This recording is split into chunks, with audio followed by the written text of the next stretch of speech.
ভোরের আলো ধীরে ধীরে ছড়িয়ে পড়েছে বিশাল চৌধুরী নিবাসনের আঙিনায়। শিশির ভেজা বাতাসে ফুলের গন্ধ ছড়িয়ে আছে। চারদিক নিস্তব্ধ, শুধু দূরে পাখিদের কিচিরমিচির আর কুয়াশা ভেদ করে আসা সূর্যের কোমল আলো আঙিনার লাল ইটের মেঝেতে পড়ে এক অদ্ভুত সোনালি আভা ছড়াচ্ছে। বাড়ির উঁচু ফটক ধীরে ধীরে খোলা হয়েছে। দরজার কপাটে কড়া নাড়ার শব্দ যেন সকালের নিস্তব্ধতাকে আরও গভীর করে তুলেছে। দোতলার বারান্দা থেকে সাদা রঙের মোটা খুঁটির ফাঁক দিয়ে সকালের আলো নেমে আসছে। বারান্দার লোহার রেলিংয়ে শিশিরে ভেজা মানিকজোড় পায়রা বসে ডানায় আলো মেখে নিচ্ছে। আঙিনার একপাশে শান বাঁধানো পুকুর, তার জলে সকালের প্রথম সূর্যরশ্মি পড়ে চিকচিক করছে।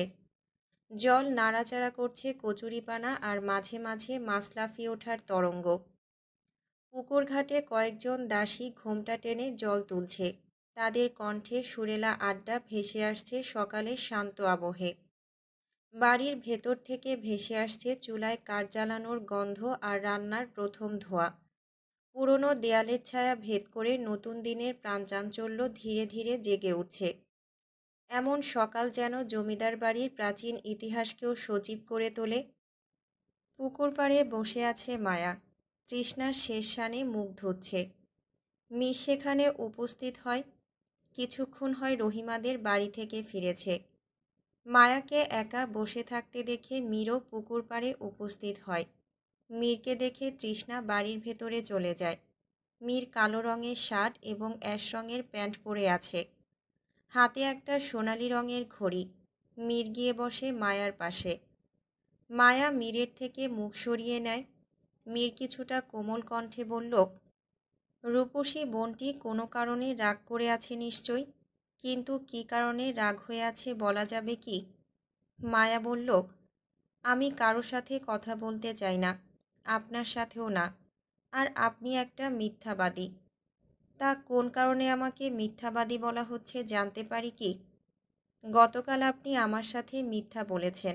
ওই ছুরিটা দিয়ে নিশ্চয়ই কিছু করেছেন, নয়তো করবেন, আর আমার সাথে মিথ্যা বললেন। মীর মায়ার দিকে ঝুঁকে বলল, তুমি নিশ্চয়ই ভুল কিছু ধারণা করছো। আমি যা বলেছি তাই সত্য। আমার ডিকশনারিতে মিথ্যা বলতে কোনো শব্দ নেই। তাহলে রাদীপ ভাই আপনার সাথে কি করছিল? মীর এবার ঠোঁট চুলকিয়ে বেশ কয়েক সেকেন্ড চুপ রইল। এরপর জবাব দিল, ও তো রাতে আমার সাথেই ছিল, আর ও তখন ছুরিটি দেখে এটাই বলছিল, এটা বিছানায় কেন, গলা কেটে যাবে। তুমি নিশ্চয় এটা জানালা থেকে দেখেছ। মায়া মীরের দিকে ঘুরে বলল, আপনি কিভাবে জানলেন? তুমি ছোটবেলা থেকেই দুষ্টু, বয়স তো কম হয়নি, কিন্তু এখনও পাগলামি যায়নি তোমার। মায়া মলিন হেসে উঠল। মীর মায়ার হাসি দেখে বলল, আর কাউকে সন্দেহ করো না, তোমার আশেপাশে কেউ তোমার শত্রু নয় মায়া। মায়া অপ্রীতিকরভাবে বলল, কিন্তু মীর, আপনি জানেন আমার কেন যেন সবাইকে অদ্ভুত মনে হয়। কখনো মনে হয় এরা সবাই আমার ক্ষতি চায়। যাদের দেখছি তারা কেউ আমার আপন নয়। অসুখ মানে? মায়া ভ্রুকুঞ্চিত করল। মানে এটা তোমার অসুখ। দীর্ঘ সময় ধরে তুমি পরিবারের থেকে দূরে ছিলে। পরিবারের আদর্শ সোহাগ কেমন হয় সেটা হয়তো তুমি ঠিকঠাকভাবে কখনো উপলব্ধি করনি। হঠাৎ করে সবাইকে একসাথে পেয়ে তোমার এমন অনুভূতি হচ্ছে। মায়া দৃষ্টি সরিয়ে ফেলল। মীরের রেশ টেনে বলল, আপনি ঠিকই বলেছেন, এখন ঠিক বলছো। কিছুক্ষণ পর আমার পেছনেই তুমি পড়বে। নীরব সময় কাটে পুকুর পাড়ে কিছুক্ষণ। সূর্যের আলো পুকুরের জলে পড়ে তার প্রতিফলন পড়ল মায়ার মুখে। মীর তার দিকে তাকিয়ে বলল, তুমি কি বই পড়তে ভালোবাসো? আমি গল্প পছন্দ করি। কিন্তু আপনি কিভাবে জানলেন? তোমার ঘরে তোমার অনুমতি ছাড়াই গিয়েছিলাম, তখন অনেক বই দেখতে পাই। মায়া মীরের দিকে ঘুরে তার হাতের উপর হাত রেখে বেশ উৎফুল্ল হয়ে বলল, আচ্ছা, আপনি দ্য সাইলেন্ট ম্যানর বইটি পড়েছেন? মীর মায়ার হাতের স্পর্শ পেয়ে সেদিকে তাকালো। মায়া বুঝতে পেরে হাত সরিয়ে ফেলল। দুঃখিত, আমি বই পড়তে পছন্দ করি না। পাঠ্য বই তো বাবার ভয়ে পড়তাম, আর গল্প মীর থামে। এটা একটা অসম্পূর্ণ বই, আমার অনেক পছন্দের, কিন্তু লেখক বইটি কেন অসম্পূর্ণ রেখেছে আর লেখকই বা কোথায় হারিয়ে গেছে তা জানি না। জানেন, ওনার খোঁজ পর্যন্ত করেছিলাম, কিন্তু পাইনি। মায়ার মুখটি হঠাৎ করেই ফ্যাকাশে হয়ে গেল। মীর দেখে বলল, তুমি কি বইটি নিয়ে চিন্তিত? মায়া নিরুত্তর। মীর হাস্যোজ্জ্বল মুখে তাকিয়ে বলল, আচ্ছা, বইটি আমাকে দিও তো, আমিও পড়ে দেখব। সত্যি তো? মায়ার মুখে উজ্জ্বল হাসি। বললাম না, আমি মিথ্যে বলি না। কিন্তু আপনি তো গল্প পছন্দ করেন না। তোমার জন্য একটা বই পড়াই যায়, বলেই মীর পুকুর পাড় থেকে বাড়ির ভেতরে চলে যায়। মায়া মীরের যাওয়ার পানে তাকিয়ে রইল কিছুক্ষণ। এতক্ষণ তৃষ্ণা মায়া এবং মীরকে অনুকরণ করছিল। তৃষ্ণা মায়ার কাছে উপস্থিত হয়, কাছে ঘেঁষে বলল, তুই মীরের সাথে এত কি কথা বলছিস? ও কিন্তু তোর খালাতো ভাই, মানে আমাদের বড় ভাইয়ের মতো। প্রেমে টেমে পড়ে যাস না, বিদেশি ছেলে, না জানি কত প্রেমিকা আছে। মায়া বলল, তোর কি আমার পেছনে লাগা ছাড়া আর কোনো কাজ নেই? আমি তাকে কেন ভালোবাসতে যাব? বলেই পুকুর পাড় ছেড়ে চলে যায় ঘরের উদ্দেশ্যে। টেলিফোনে রিং বেজে উঠলে কলটি রিসিভ করে জয়ন্তন বেগম। তিনি হ্যালো বলার পর অপর প্রান্ত থেকে আমজাদের কণ্ঠ ভেসে আসে। মা, কেমন আছো তোমরা সকলে? আমরা ভালোই আছি। তোর খবর নাই বাজান, তুই কই, কবে বাড়ি ফিরবি? বড্ড উতালা হলো জয়ন্তন। মা, আমাদের ফিরতে আরও 2 দিন দেরি হবে, এটা বলতেই কল দিয়েছি। এরপর কলটি কেটে যায়। জয়ন্তন পুনরায় কল দিলে কলটি ওপাশ থেকে কেটে দেয় আমজাদ। জয়ন্তন খুব হতাশ হলো। এক পুত্রকে হারিয়েছে আজ 22 বছর। আমজাদ এবং এহসান ছিল তার চোখের মণি। 2 ভাই যেন 2 ভাইয়ের রক্ষা কবচ ছিল। এরপর হঠাৎই একদিন শোনা যায় এহসান চৌধুরী আর বেঁচে নেই। জয়ন্তন খুব ভেঙে পড়েছিল সেদিন। তারপর থেকে আমজাদ কোথাও গেলে সে বড্ড উদাসীন হয়ে যায়। শালুক আসে জয়ন্তনের কাছে, তাকে ভরসাসূচক হাতে স্পর্শ করে বলল, মা, চলুন বসবেন। তারা সোফায় বসে। শালুক জয়ন্তনকে লক্ষ্য করে বলল, মা, আপনি চিন্তা করবেন না, আপনার ছেলে ঠিক সময় মতো ফিরে আসবে, তার কিছুই হবে না। অন্যদিকে শহরের একটা বেসরকারি কৃষি ইনস্টিটিউট অফিসে বসে আছে থমাস এবং আমজাদ। আমজাদ কলটি তখন জয়ন্তনের মুখের উপর কেটে দিয়েছে। বিষয়টি লক্ষ্য করেছে থমাস। থমাস আমজাদকে প্রশ্ন করল, তুমি তোমার মায়ের মুখের উপর কলটি কেটে দিয়েছ, এটা কিন্তু ঠিক হয়নি। এখনই হয়তো বিদেশ থেকে কল আসবে, তাই কলটি কেটে দিয়েছি। থমাস বেশ গভীর শ্বাস ছেড়ে হতাশায় নিমজ্জিত হয়ে বলল, তুমি খুবই ভাগ্যবান, তোমার মায়ের কল আসে। আফসোস, আজ বহু বছর আমার মায়ের কোনো কল আসে না। বলেই থমাস বসা থেকে উঠে জানালার পাশে গিয়ে দাঁড়ায়। তোমার মায়ের কল আসে, তুমি ভাগ্যবান। আফসোস, আমার মায়ের কল আসে না আজ বহু বছর। বাক্যটি আমজাদের আশেপাশে যেন ঘুরপাক খাচ্ছে। আমজাদ তখন তার বাড়ির নম্বরে দ্বিতীয়বার সংযোগ করার চেষ্টা করল। দ্বিতীয়বার টেলিফোন বেজে ওঠায় জয়ন্তন বেশ হকচকিয়ে গেল। শালুক বলল, আপনার ছেলেই হয়তো কল করেছে, চলুন কলটি ধরুন। জয়ন্তন কলটি রিসিভ করে। ওপাশ থেকে আমজাদের মলিন কণ্ঠ ভেসে আসে। একটা মধুর ডাক, মা। এই তো, এখানেই একজন গর্ভধারিণী জননীর সুখ। জয়ন্তন জবাব দিল, বাপজান, কিছু হইছে তোর? ঠিক আছো বাবা? আমি ঠিক আছি মা। আমজাদ নিশ্চুপ হয়ে গেল। জয়ন্তনও চুপচাপ।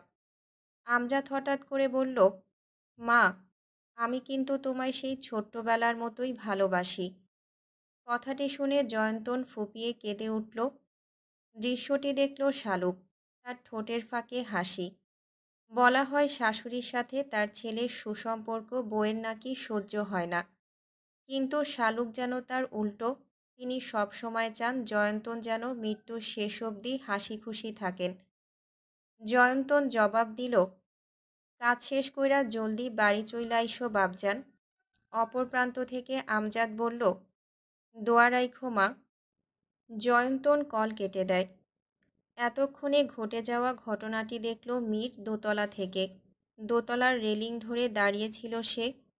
জয়ন্তন তার ঘরে চলে গেল। মীর তখন উপর থেকে নিচে আসে। বৈঠকখানায় শালুক বসে আছে।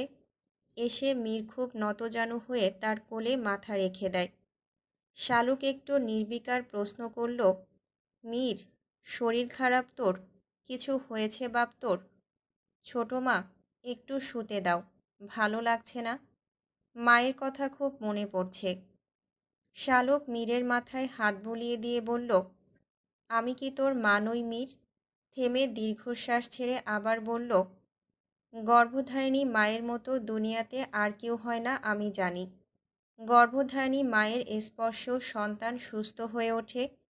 মায়ের গায়ের গন্ধ মন সতেজ করে তোলে। কিন্তু সেই মা থাকতে কজন মূল্য বোঝে, হারিয়ে গেলে তখন খোঁজে। মীর বলল, আমার মাঝে মধ্যে খুব কষ্ট হয় ছোট মা। মায়ের শূন্যতা আমাকে বিষিয়ে তোলে। ইচ্ছে করে দুনিয়া ছেড়ে চলে যাই। ও কথা বলতে নেই বাপ, আমি আছি তো। আমি আমার সবটুকু দিয়ে তোকে আগলে রেখেছি, ভবিষ্যতেও রাখব। মীর কোল ছেড়ে উঠে চোখ মুছতে মুছতে নিজের ঘরের উদ্দেশ্যে চলে যায়। দিন ফুরিয়ে বিকেলের আগমন ঘটল ধরণীতে। সূর্য পশ্চিমে ঢলে পড়েছে। সোনালি আলো গাঢ় সবুজ পাহাড়ের গায়ে ঝরে পড়ছে। ঠিক যেন কেউ আগুনের ছিটা ছুঁড়ে দিয়েছে বন জুড়ে। পাহাড়ের নিচে বিস্তৃত এক উপত্যকা, যেখানে কুয়াশা ভেসে বেড়ায় নরম চাদরের মতো। মাঝখানে নীরব এক নদ, তার জলে ভাসে সূর্যের শেষ রশ্মি। চারপাশে শুধু ঝিঝি পোকার ডাক আর দূরে কোথাও অচেনা পাখির ডানার শব্দ। উপত্যকার প্রান্তে আছে এক পুরনো কাঠের সেতু, যেটা পার হলেই দেখা যায় একটা অদ্ভুত শান্ত গ্রাম। ঘরগুলো কাঠ আর পাথরে তৈরি। ছাদের ধারে শুকনো ফুল ঝুলছে। গ্রামের মাঝখানে একটা বিশাল বটগাছ, তার নিচে পাথরের আসন, যেখানে নাকি বহু বছর আগে কেউ হারিয়ে গিয়েছিল। হ্রদের ওপারে দেখা যায় একটা প্রাসাদ, দূর থেকে যেন ধোঁয়ার মতো ভাসমান। জানালাগুলো সব বন্ধ, তবুও মনে হয় কেউ এক ফাঁকে তাকিয়ে আছে। বাতাসে ভেসে আসে হালকা চন্দন আর পুরনো বইয়ের গন্ধ। রাদীপ এবং মীর এমন একটা জায়গায় উপস্থিত হতে পেরে ভীষণ আনন্দিত। আমজাদ চৌধুরী বাড়ির বাইরে থাকায় তারা বেশ স্বাধীনভাবে ঘুরতে পারছে। ছোট্ট গ্রামটির কোনো বাসিন্দারা বেঁচে নেই। যদিও কেউ বেঁচে থাকে, তবে তারা আর এখানে থাকে না। প্রতিটা ঘরই তালাবদ্ধ। গ্রামটির শেষে একটা নদ। নদের অপর প্রান্তে দাঁড়িয়ে আছে পাহাড়। পাহাড়টিতে পৌঁছাতে নদটি পার হতে হবে। মীর দেখল নদটি। জলগুলো বেশ নীলাকার। এখানে বাতাসে যেন মন মাতানোর সুবাস পাওয়া যায়।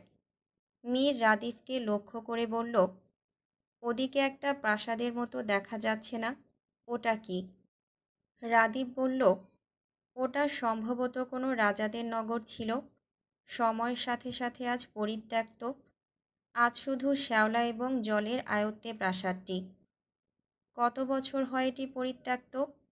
রাদীপ বলল, আমি ঠিক বলতে পারবো না।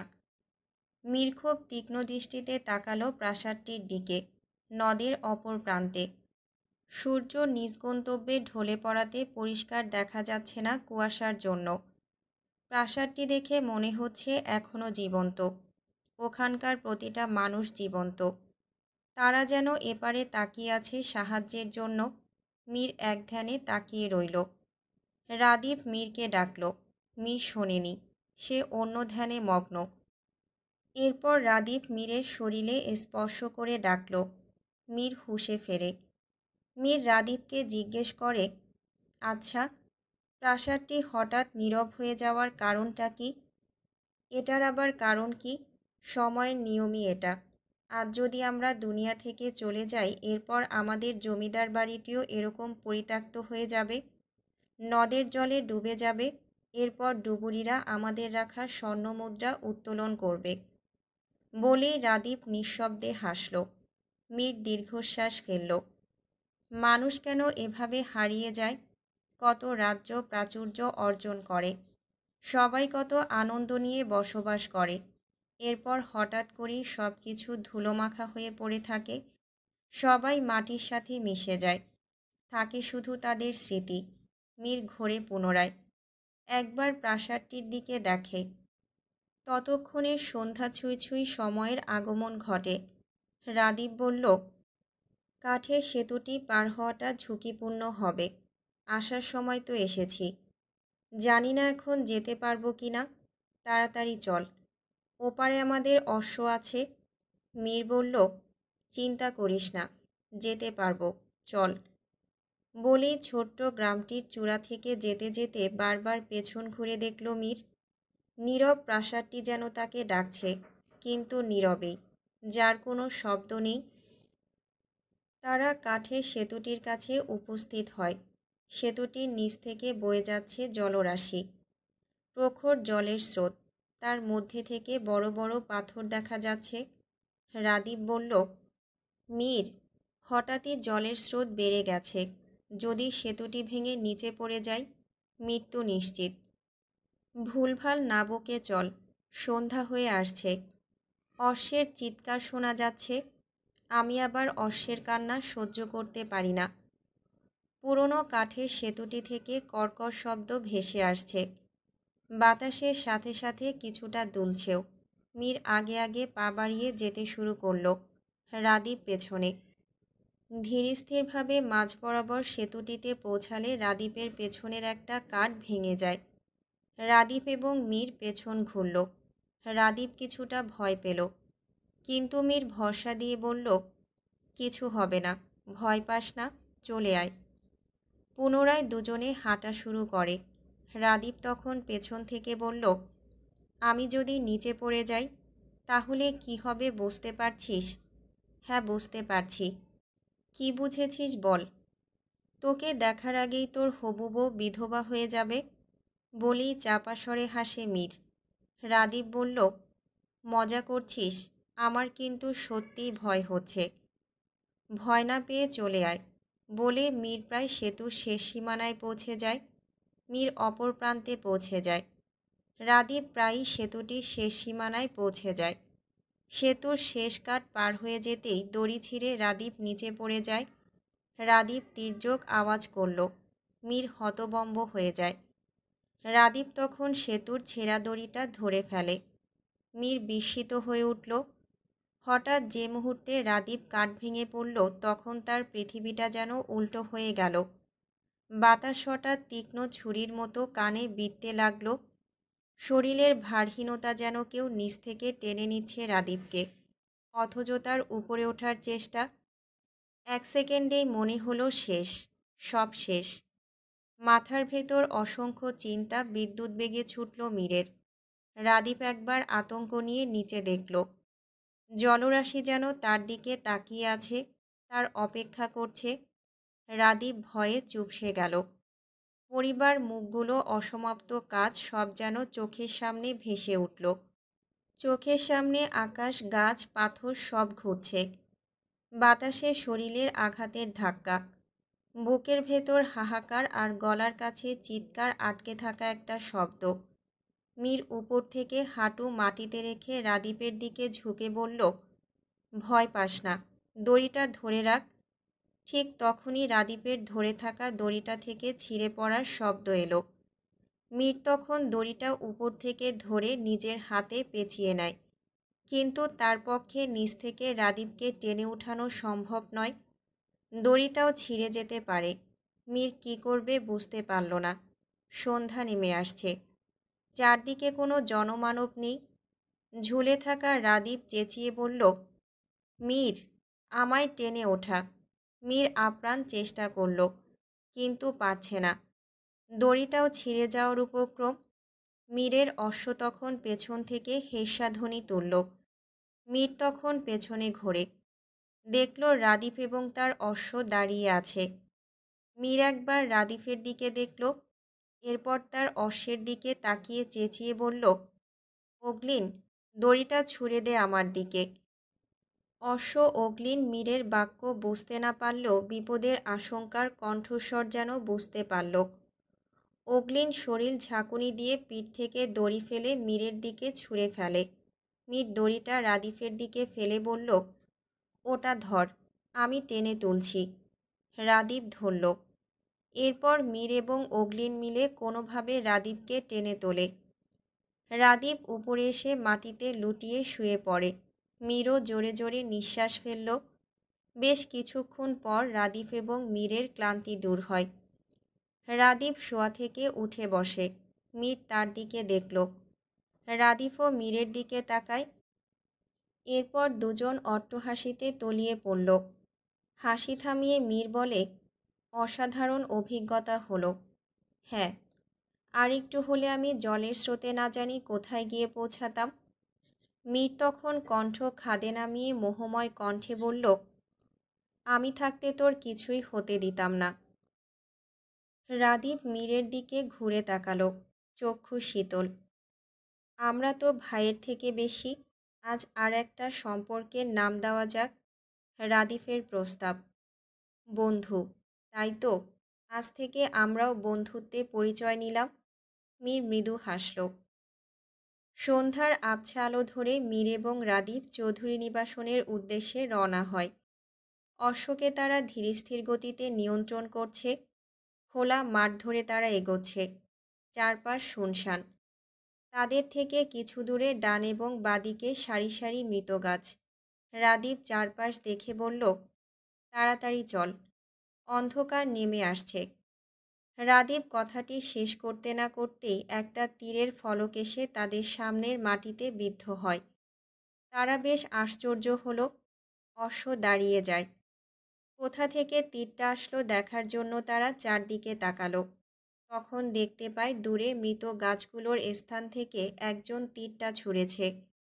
ব্যক্তিটা অশ্বের পৃষ্ঠে বসা, মুখ পাগড়ির আঁচল দিয়ে ঢাকা।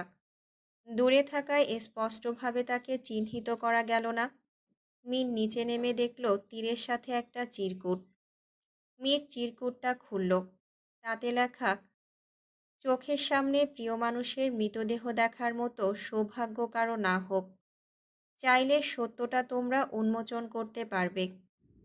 ব্যাস, এরপর ছোট করে একটা দৃশ্য আঁকা, যা এখন বোঝা যাচ্ছে না। রাদীপ জিজ্ঞেস করল, চিরকুটে কী লেখা?